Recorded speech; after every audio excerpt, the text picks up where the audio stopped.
मैंने और हमारे साथियों ने देखा था कि इस वक्त किसान भाई धान का सही दाम नहीं मिलने के कारण निराश थे।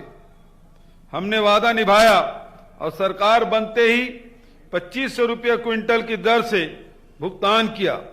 इस काम में बाधाएं आई, उसका भी समाधान किया। राजीव गांधी किसान न्याय योजना के तहत राज्य के बजट से हमने 11,000 करोड़ से अधिक की राशि किसान को देने की व्यवस्था की। अब इस योजना में धान सहित खरीफ की सभी फसलों, लघु धान्य फसलों जैसे कोदो, कुटकी, रागी, दलहन, तिलहन तथा उद्यान की फसलों को भी शामिल किया गया है। मैं किसान का बेटा हूं, इसलिए किसानों के सुख दुख को भली भांति समझता हूं। हमने किसानों के हित में जो क्रांतिकारी कदम उठाए, उससे किसानों का हौसला बढ़ा, जिसके कारण प्रदेश में समर्थन मूल्य पर धान खरीदी का नया कीर्तिमान बना। विगत वर्ष में हमने 92 लाख मीट्रिक टन से अधिक धान की खरीदी की थी और इस साल 105 लाख मीट्रिक टन धान खरीदी का लक्ष्य रखा है। आज मैं घोषणा करता हूं कि आगामी खरीफ वर्ष 2022-23 में प्रदेश में दलहन फसलों जैसे मूंग, उड़द, अरहर की खरीदी भी न्यूनतम समर्थन मूल्य पर की जाएगी। उद्यान की फसलों के विकास के लिए छत्तीसगढ़ शाकंभरी बोर्ड, चाय और कॉफी के उत्पादन व प्रसंस्करण को बढ़ावा देने के लिए टी कॉफी बोर्ड का गठन किया गया है। मछली पालन और लाख उत्पादन को कृषि का दर्जा दिया गया है। मुख्यमंत्री वृक्षारोपण प्रोत्साहन योजना शुरू की गई है, जिसके तहत धान उत्पादक किसान यदि अपने पंजीकृत रकबे में धान के बदले वृक्ष लगाते हैं तो उन्हें भी 3 वर्ष तक 10,000 रुपये की प्रोत्साहन राशि दी जाएगी। इसके अलावा निजी व्यक्ति, ग्राम पंचायतों, संयुक्त वन प्रबंधन समितियों को भी इस योजना और प्रोत्साहन की राशि के दायरे में रखा गया है। मेरा मानना है हरियाली और आर्थिक सशक्तिकरण को साझा प्रयासों में वृक्ष किसान की भी बड़ी भूमिका रहेगी। ये सारे प्रयास से ग्रामीण अर्थव्यवस्था को मजबूती देंगे। प्रदेश में पहली बार प्राथमिक कृषि सहकारी समितियों का पुनर्गठन कर 725 नई समितियों का पंजीयन किया गया है।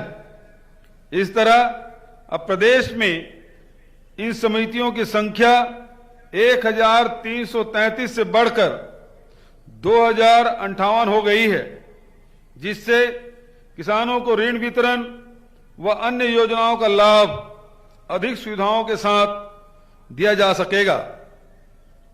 छत्तीसगढ़ विधानसभा के बजट सत्र 2021 में मैंने किसानों के सिंचाई पंप ऊर्जीकरण के 35,000 से अधिक लंबित आवेदनों का समाधान 1 साल में करने की घोषणा की थी। मुझे खुशी है कि 26,000 से अधिक पंप ऊर्जीकृत हो गए हैं। शेष पर तेजी से कार्रवाई की जा रही है ताकि मार्च 2022 तक ऐसा कोई भी प्रकरण लंबित न रहे। पहले हमने 1 नवंबर 2018 तक किसानों का लंबित 244 करोड़ रुपए के सिंचाई जल कर माफ किया था। दूसरी बार 30 जून 2021 तक पुनः 80 करोड़ रुपए सिंचाई कर माफ कर दिया है। इस तरह कृषि ऋण माफी, सिंचाई हेतु निःशुल्क विद्युत प्रदान, अनुदान जैसे आर्थिक राहत में विस्तार किया गया है।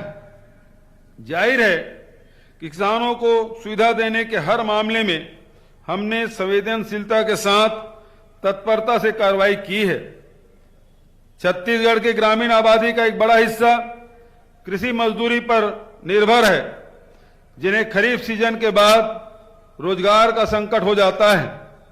ऐसे भूमिहीन कृषि मजदूरों के लिए हमने राजीव गांधी ग्रामीण भूमिहीन कृषि मजदूर न्याय योजना के तहत इस वित्तीय वर्ष से लाभ देने की भी घोषणा की थी, जिसके तहत प्रति वर्ष 6,000 रुपया प्रदान करने का प्रावधान है। दिसंबर 2022 में विशेष ग्राम सभाओं से पात्र हितग्राहियों का अंतिम चयन हो चुका है। गणतंत्र दिवस के तत्काल पश्चात 1 फरवरी को पहली किस्त की राशि पात्र हितग्राहियों को अंतरित की जाएगी। श्रम कल्याण के प्रयासों को आगे बढ़ाने के लिए आज मैं यह घोषणा करता हूं कि प्रत्येक जिला मुख्यालय तथा विकासखंड स्तर पर मुख्यमंत्री श्रमिक संसाधन केंद्र की स्थापना की जाएगी। श्रमिक परिवारों की बेटियों की शिक्षा, रोजगार, स्वरोजगार तथा विवाह में सहायता के लिए भी आज एक नई योजना की घोषणा करता हूं, जो मुख्यमंत्री नूनी सशक्तिकरण सहायता योजना के नाम से जानी जाएगी। इस योजना के तहत छत्तीसगढ़ भवन एवं अन्य सन्निर्माण कर्मकार कल्याण मंडल में पंजीकृत हितग्राहियों के प्रथम 2 पुत्रियों के बैंक खाते में 20-20 हजार रुपये की राशि का भुगतान एकमुश्त किया जाएगा। तेंदुपत्ता संग्रहण की पारिश्रमिक दर 4,000 रुपये प्रति मानक बोरा करते हुए हमने एक नई शुरुआत की थी। पहले मात्र 7 लघु उपज को समर्थन मूल्य पर खरीदने की व्यवस्था थी, जिसे बढ़ाकर अब 61 कर दिया जाएगा। रेली कोसा को भी समर्थन मूल्य पर खरीदने की घोषणा कर दी गई है।